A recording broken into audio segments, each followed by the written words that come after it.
ದಲಿತ ಸಂಘರ್ಷ ಸಮಿತಿ ಉಪವಿಭಾಗೀಯ ಸಂಚಾಲಕ ಮಂಜು ಶಂಕರಪುರ ಮಾತನಾಡಿ, ಜೂನ್ ತಿಂಗಳಿನಲ್ಲಿ ನಡೆಯುವ ವಿಧಾನ ಪರಿಷತ್ ಸದಸ್ಯ ಸ್ಥಾನದ ಚುನಾವಣೆಯಲ್ಲಿ ಕಾಂಗ್ರೆಸ್ ನಿಷ್ಠಾವಂತ ಮುಖಂಡ ಹಾಗೂ ವಾಲ್ಮೀಕಿ ಅಭಿವೃದ್ಧಿ ನಿಗಮದ ಮಾಜಿ ಅಧ್ಯಕ್ಷ ಎಂಸಿ ಬಸವರಾಜು ಅವರಿಗೆ ವಿಧಾನ ಪರಿಷತ್ ಸದಸ್ಯ ಸ್ಥಾನ ನೀಡಬೇಕು ಎಂದು ಮುಖ್ಯಮಂತ್ರಿ ಸಿದ್ದರಾಮಯ್ಯ, ಡಿಸಿಎಂ ಡಿಕೆ ಶಿವಕುಮಾರ್ ಹಾಗೂ ಜಿಲ್ಲಾ ಉಸ್ತುವಾರಿ ಸಚಿವ ಡಾಕ್ಟರ್ ಎಚ್ಸಿ ಮಹದೇವಪ್ಪ ಅವರಿಗೆ ಒತ್ತಾಯಿಸುವುದಾಗಿ ಹೇಳಿದರು.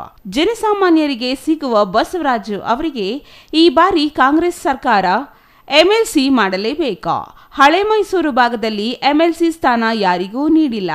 ಕಾಂಗ್ರೆಸ್ನಿಂದ ಪರಿಶಿಷ್ಟ ಪಂಗಡದ ಸಮುದಾಯದವರಿಗೆ ಎಂಎಲ್ಸಿ ಸ್ಥಾನ ಈವರೆಗೆ ನೀಡಿಲ್ಲ ಎಂಬ ಕೂಗು ಹಿಂದಿನಿಂದಲೂ ಕೇಳಿಬರುತ್ತಿದ್ದು, ಇದಕ್ಕೆ ನ್ಯಾಯ ಸಿಗಬೇಕಾದರೆ ಎಸ್ಟಿ ಕೋಟದಲ್ಲಿ ಮೈಸೂರು ಪ್ರಾಂತ್ಯದಲ್ಲಿ ಬಸವರಾಜು ಅವರಿಗೆ ಎಂಎಲ್ಸಿ ಸ್ಥಾನ ಕೊಟ್ಟಿದ್ದೇ ಆದಲ್ಲಿ ಕಾಂಗ್ರೆಸ್ ಸಾಮಾಜಿಕ ನ್ಯಾಯ ಒದಗಿಸಿದಂತಾಗುತ್ತದೆ ಎಂದರು.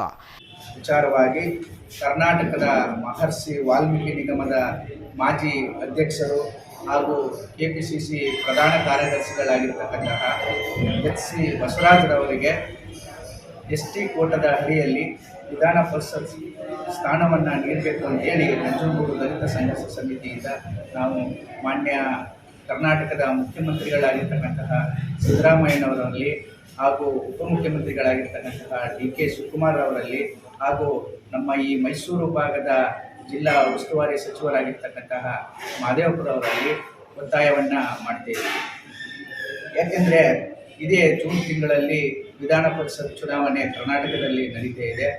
ನಮ್ಮ ಹಳೆ ಮೈಸೂರು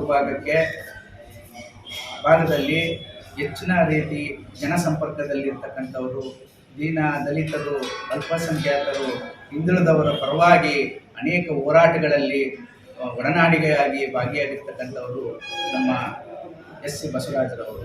ಈ ಒಂದು ಹಳೆ ಮೈಸೂರು ಭಾಗದಲ್ಲಿ ಸರಳ ಸಜ್ಜನಿಕೆಯ ರಾಜಕಾರಣಿಯಾಗಿರ್ತಕ್ಕಂಥ, ಎಲ್ಲರ ವಿಶ್ವಾಸವನ್ನು ಗಳಿಸಿರ್ತಕ್ಕಂಥ, ಪಕ್ಷ ಸಂಘಟನೆಯಲ್ಲಿ ತನ್ನ ಪ್ರಾಮಾಣಿಕತೆ ಮತ್ತು ನಿಷ್ಪಕ್ಷಪಾತ ಕೆಲಸವನ್ನು ಮಾಡಿರ್ತಕ್ಕಂಥ ಹಾಗೂ ಈ ಭಾಗದಲ್ಲಿ ಜನಾನುರಾಗಿ ಎಲ್ಲರಿಗೂ ಪರಿಚಯ ಇರತಕ್ಕಂಥ ಎಸ್.ಸಿ. ಬಸವರಾಜರವರಿಗೆ ಈ ಒಂದು ಬಾರಿ ವಿಧಾನ ಪರಿಷತ್ ಸ್ಥಾನವನ್ನು ನೀಡಿ ಈ ಭಾಗದಲ್ಲಿ ಹೆಚ್ಚಿನ ಪಕ್ಷ ಸಂಘಟನೆ ಹಾಗೂ ನಾಯಕ ಸಮುದಾಯ ಕಾಂಗ್ರೆಸ್ ಪಕ್ಷದ ಒಂದು ಅತಿ ಹೆಚ್ಚು ಸಪೋರ್ಟನ್ನು ಮಾಡಲಿಕ್ಕೆ, ಗಟ್ಟಿಯನ್ನು ಹಾಕಲಿಕ್ಕೆ ಇನ್ನು ಈ ಸಂದರ್ಭದಲ್ಲಿ ದಲಿತ ಸಂಘರ್ಷ ಸಮಿತಿ ತಾಲೂಕು ಸಂಚಾಲಕ ಗಟ್ಟಿವಾಡಿ ಮಹೇಶ್, ಉಪವಿಭಾಗೀಯ ಸಂಘಟನಾ ಸಂಚಾಲಕ ಕೃಷ್ಣಮೂರ್ತಿ ಬಸವಟ್ಟಿಗೆ, ಒಳೆಯಪ್ಪ, ಆಂಬಳೆ ಸಿದ್ದರಾಜು, ಮಹೇಶ್ ಗಟ್ಟವಾಡಿಪುರ ಮತ್ತಿತರರು ಹಾಜರಿದ್ದರು. Kumar, CTV news, Nanjangud.